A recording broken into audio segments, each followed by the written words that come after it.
for veterans, but can find $10.5 million to hand out to a confessed soldier murderer. The federal government has no problem paying out funds earmarked for veterans to a convicted cop killer, but denies veterans benefits. A veteran in Edmonton said, "I was prepared to be killed in action. What I wasn't prepared for, Mr. Prime Minister, is Canada turning its back on me." The Prime Minister's party response? That veterans are asking for more than he can give them right now. It was appalling. Actually, what veterans are asking for is what the Prime Minister promised them. In terms of pain, suffering, and incapacity payments, most, if not all, veterans who might qualify for such benefits under the Liberal April 2019 election bribe plan will receive less than under the programs that were available from the Conservative government. It's sad that the members for Canada Carleton and for Orleans, as former Canadian Forces members, to see them supporting their party's decision to refuse to fund worthwhile programs like service dogs for veterans.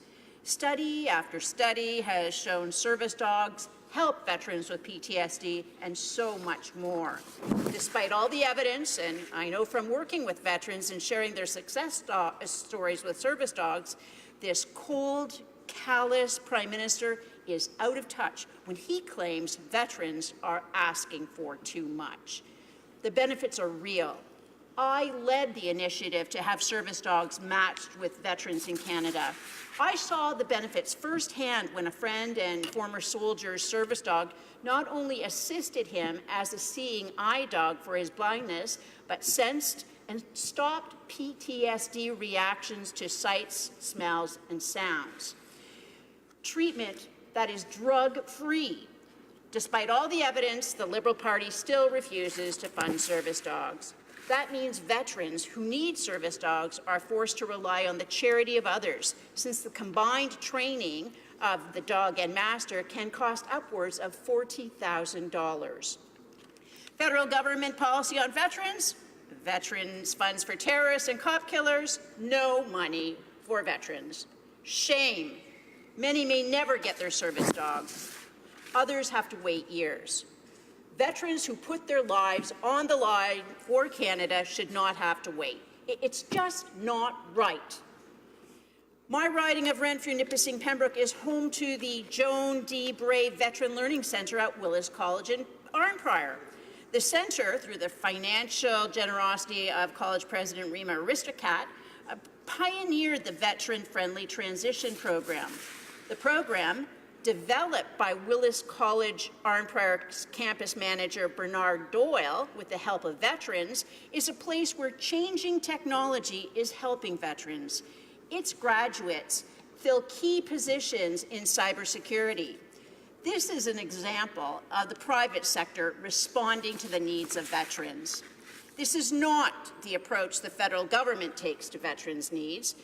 What a cruel trick to play on veterans.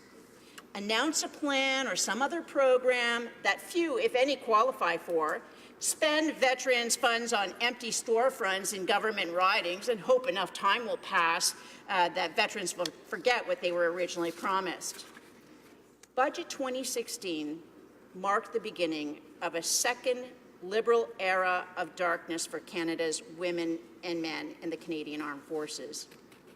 In my riding, which includes Garrison Petawawa, Canada's largest army base, we remember the decade of darkness that came after the political decision to scapegoat and disband the Canadian Airborne Regiment and the deep cuts in defence spending which followed that politically motivated decision. The decision to relocate or reprofile, Liberals speak for cut, $8.5 billion in defence allocations in Budget 2017, in addition to previous cuts, confirms the worst fears of our women and men in uniform.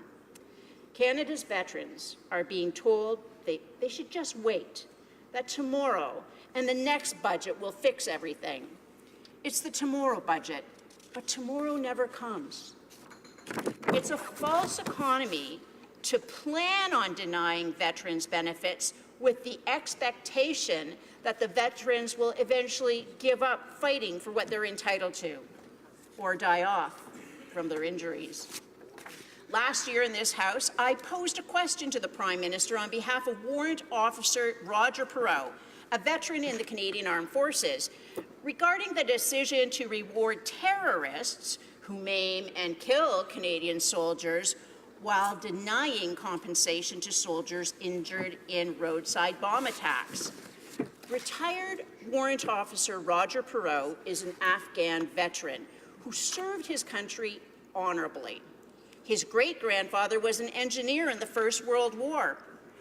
Roger carried his great-grandfather's cap badge for good luck to Afghanistan. In addition to serving in Afghanistan, he served twice in Bosnia and 3 special duty areas over a span of 27 years.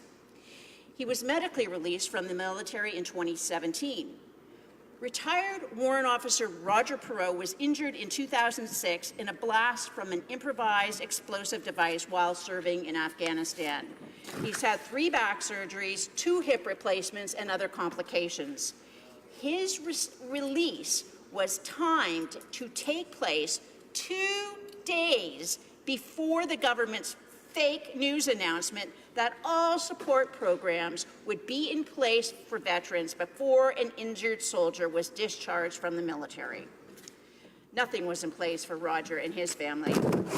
Now, released from the military, retired Warrant Officer Roger Perreault is being denied the critical injury benefit by Veterans Affairs, being told that at age 47, his injuries are a result of his body wearing out, ignoring the injuries of the IED blast. Today, Veteran Warrant Officer Roger Perreault informs me that the Veterans Review and Appeal Board has denied his appeal of the original decision, which denied him the critical injury benefit he obviously deserves. What's most appalling about the latest denial is the cavalier dismissal of the attending medical professional's assessment, attacking the credibility of a doctor who treated Warrant Officer Roger Perreault shows how low this government will stoop to deny a veteran benefits. Attacking a medical professional who treated Roger demonstrates the extremes this government will go to just to deny a veteran help. The Prime Minister should be ashamed that a Canadian veteran who sacrificed his health and well-being of his family is treated in such a shoddy fashion. Retired Warrant Officer Roger Perreault's wife, Fran, remembers his departure every day very clearly because her family would never be the same again. On August 1st, I put one man on the bus.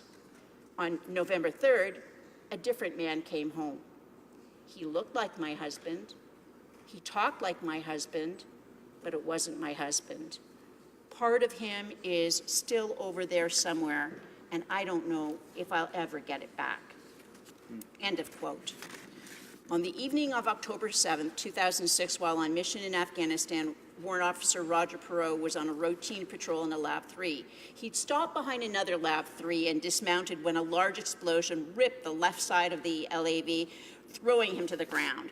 While at the time Roger considered himself lucky to have survived the explosion, several of his close comrades in arms were not so lucky. Trooper Mark Andrew Wilson of the Royal Canadian Dragoons died that day.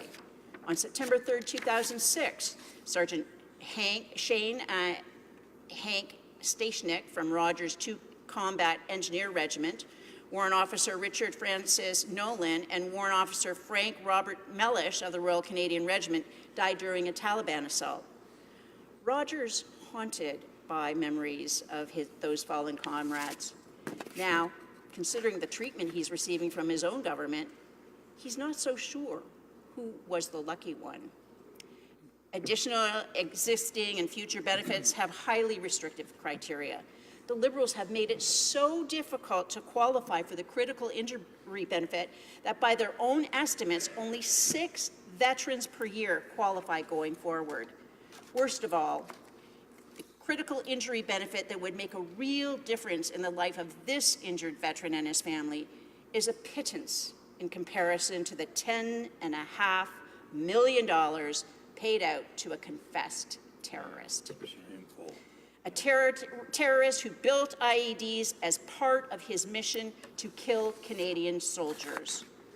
Warrant Officer Perot and other Afghanistan veterans are the real Canadian heroes. Let's start treating them like heroes.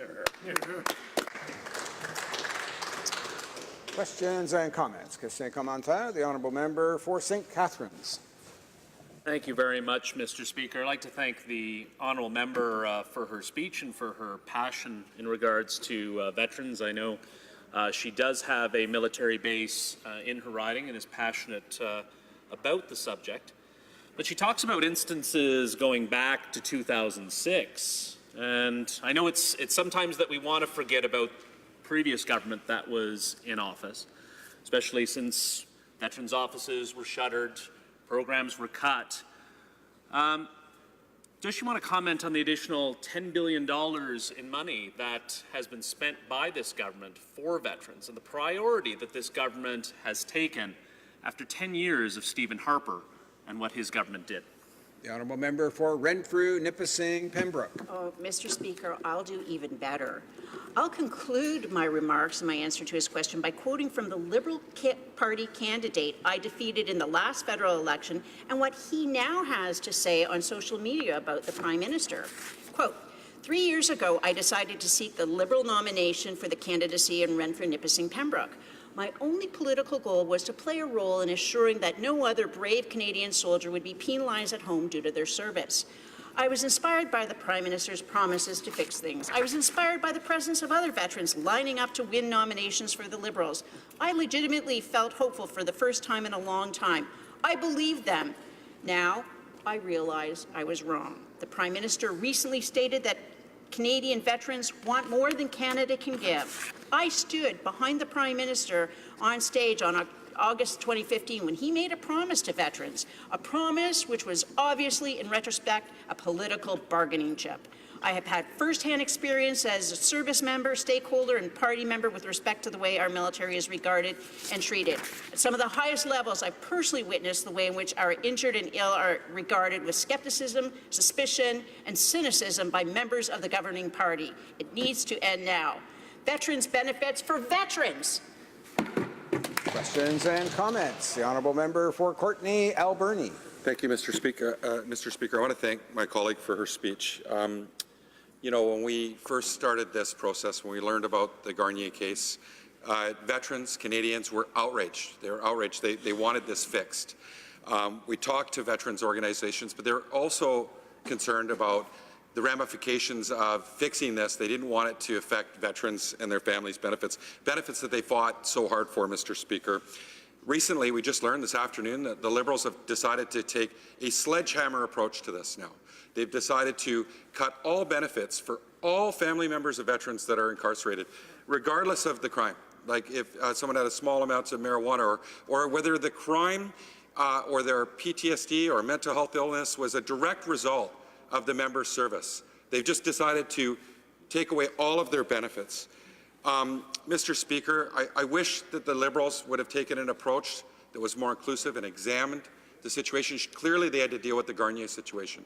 But to just take a blanket approach to this situation and take all benefits from affected family members that might be affected by a veteran service is concerning to me. And I wonder if the member supports the Liberal decision to take away benefits from all veterans' family members that are incarcerated. Good question. Honourable member for Renfrew-Nipissing-Pembroke. Thank you, Mr. Speaker. I have to put some thought into that, but what it does sound like is what the Liberals always do. Instead of correcting their missteps and their wrongdoing, they punish others for it. This is the way they've treated veterans in the past, and this is what they continue to do going forward. Questions and comments. Time for one more question. The honourable member for St. Catharines. Thank you very much, Mr. Speaker. That was a cryptic answer to the previous question, so I guess I'll ask it again. Under what circumstances, under what level of crime or what level of incarceration should individuals